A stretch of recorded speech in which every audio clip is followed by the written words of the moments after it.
Hi, everyone, and welcome to TSPN's News. Today we're in a News In-Depth format, and with me is Mark Bonini. How you doing, Mark? I'm okay. How are you? Okay, and you're the Chief Executive Probation Officer. Chief Probation Officer, yes. For Amador County. For Amador County. Okay, very interesting fellow. Especially, I'll just go right into it. Mark, I think it's, you're called the Probation Officer, and yet you, it used to be, you got probation basically after you served a lot of your sentence and things like that. So to a lot of us, probation is something that happens like at the end. But you're really plugged in at the very beginning of the new justice system, or the new way things work out, right? Yes. Realignment basically forced the chief probation officers from every county, the 58 counties, there's 58 chiefs, to step up, step forward, and really take charge of the situation and lead the Community Corrections Partnership. So now our endeavors are both pretrial and post-sentencing offenders, and dealing with them, supervising them, managing their cases. So we kind of do it all. Did that work out well for all the counties, or did a lot of people have to go and find people with more sources or more abilities to be able to handle the? Because you must have a whole lot more on your plate, and I think you're doing a swell job. So I'm not trying to say that, but was everybody able to just plug in and just go with this? Well, this you had me here today, and we were talking earlier that this is almost the 1 year mark of realignment. It took a little time to hire up. It takes time to get people through background, make sure you have appropriate people. But I think for the most part, it seems like county probation departments had staff in place. They elevated probably that staff, as I did, and then backfilled that staff with newer personnel. But today the criminal justice system has changed, and I went looking for personnel that could adapt to those changes, and we're going to be the type of people that I needed for my department. I'm sure other counties did the same thing.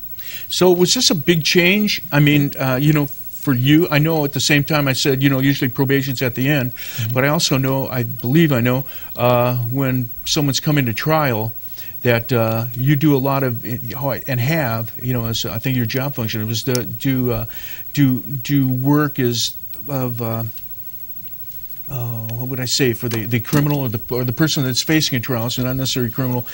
Do you know what I'm saying? Help me out here. What I would say, the way I understand what you're trying to get at is that here in Amador County, I am a correctional administrator, and realistically speaking, you have the sheriff who runs the day-to-day operations of the jail. But I was, anointed correctional administrator as well, so that it gets me some power in that I can evaluate the jail population, make some determinations as to who should be on pretrial release. Who should be on an alternative sentencing program. So we in the past had never had a pretrial release program, as an example. Pretrial is just that. An offender is in custody, brought before the court, but they haven't been found guilty of something yet. So it's pretrial. We've never dealt with that population. So one of our programs under realignment is to start dealing with that population, engage that offender as early as we can, make sure the offender is the type of offender that we want in custody, meaning that their risk level is high, or that they have a propensity not to make their court appearances, or whatever other factors are there, so that the judge then can make a determination whether or not they need to stay in jail, or whether or not we can still ensure community safety, ensure the person will be before the court when needed, supervise that offender in the community, but not keep them in jail. Let's get them out, because quite frankly, a jail bed or any correctional bed is the most expensive option in the criminal justice system, or the correction system. For us, locally, it's about $150 a day to have an offender in custody, where if I put them on pretrial or put them on a GPS unit, even post-sentence, it's about $8 or $9 a day. Okay, and I think what I was talking about is, in a way, before even the realignment process, the probation department was making a lot of those recommendations to the judge, I believe. But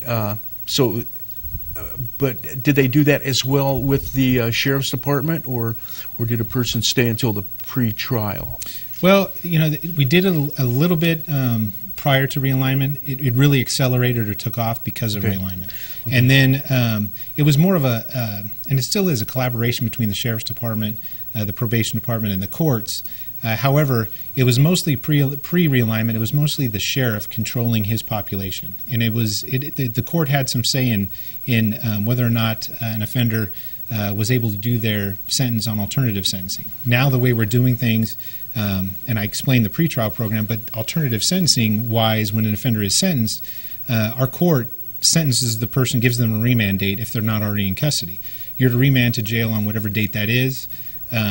And then they're directed to us if they want to apply to serve their sentence in an alternative manner.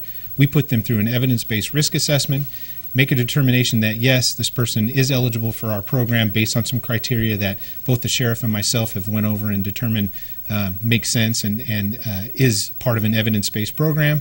And then that offender is diverted rather than going to jail. If they're not eligible or they don't want to do it, they can go to jail. But I prefer that they're out if it's a viable option for them to remain in the community and keep their job, keep family ties, keep those things that are concrete factors in their life. Okay, obviously, or not obviously, but in a smaller county like here in Amador, your job is probably easier than it would be in Los Angeles because of there's a lot fewer people to have to know about, and it's probably easier to get information about people. Is that correct? Well, it's all relative. Right. When the state talks about implementing things, they talk percentages, because if my jail or the Sheriff's Department or the Amador County Jail is populated, let's say at 24% is post-sentence, let's say, serving their sentence in jail. Really, ideally, that 24% number should be the same or somewhat close across the state. If I tell you that if I have 30 offenders doing their sentence in jail, obviously that number 30, which still is 24%, that number is going to be 10, 15, 20, 30, 100 times that in LA. So you have to talk percentages. I wouldn't see why the numbers, anybody would assume that whatever LA has, proportionally all the other counties should have. That doesn't make sense to me why it would. Well, and again, we have to talk percentages when you talk about those things. And I think, there's only so many jail beds no matter what county you're in. Here in Amador County, we have 76 beds. Okay, why don't we get into that? You brought a little thing here by. We have 76 beds, 11 are for females. Go ahead and talk to us a little bit more of that. Flesh that out a little for us. Well, and that's just it. We have a 76-bed jail. Of those 76 beds, you have 11 female beds. Currently, I ran a quick glance at the jail population today as it stands. We have 112 inmates on the jail roster. So 76 and 112 don't match. Right. And of that 112, 6 of them are being held on GPS, which is a global positioning system, electronic monitoring device, meaning that we've determined that they can be out of the custody or out of the walls of the jail, but they're still serving their sentence. So we're trying to bump that number down. So if you take the 112 and then you minus out those 6 on GPS and then 2 others that are held off-site, you've got still 104 versus the 76. So the challenge becomes, how do you accommodate those numbers? And can the numbers go up a little bit more? Hopefully they'll come down more with some of the programs we've put in place. So what is happening? Are the jail cells or whatever, are they being doubled up? They're being doubled up. The sheriff has brought in bunk beds, and I want to say triple bunk beds to try to get people off the ground, to make accommodations. He has great staff over there. I know some of the jail staff personally. They do an exceptional job. So they're doing what they can, but the issue still is the same. When you have an overcrowding issue in jail, it increases risk for everybody in custody. Now, is the system working quick enough for trials that people, in that sense? You raise an interesting issue there. I think the corrections that we have in place to our jail population issues and just realignment in general, there's no magic bullet there. They're little pieces of a big puzzle. And I think if we stay the course in what we're doing, we're going to see results. It's just that they're not happening as quickly as I think I would like and as the rest of the criminal justice system would like to see. Okay, now maybe going backwards a little bit. Now, when a person's on GPS, are they like under house arrest? That's essentially, you could call it that. I mean, how big of a parameters does that vary? Or What GPS allows us to do, it allows us to monitor the offender when they're in their house, and we only allow offenders to go to work, doctor, court appearances, their attorney appointments, things of that nature. What it allows us to do, it allows us to track them when they're home, make sure that they're in their house, but when they leave, we can track them as well. So we see them driving down Highway 88. We see that they stopped in Lockford, let's say, for lunch or whatever the case may be, but we see that if you told my officer that you were going to 1234 Broadway in Sacramento to see your attorney, we better see that you went to that location. GPS allows us to see those things. And then if there's any deviation on the way home, we can draw exclusionary zones. For instance, if you're a DUI offender and you have an alcohol issue, we can draw an exclusionary zone around all of the bars in Amador County, let's say, or all the bars in a 3-county area.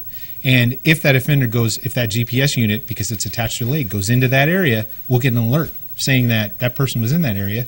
We're going to go question them and find out what's going on. Okay, when we come back, we've got about 40 seconds. We'll probably maybe address a little bit like if a person's like under house arrest or that kind of a concept. What about other people that live maybe in the house with them? So maybe they're married or they're a younger person that's living at home or something like that.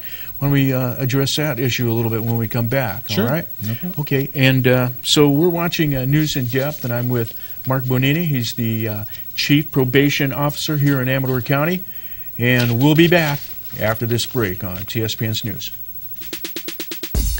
You're watching Amador County's local television network, TSPN.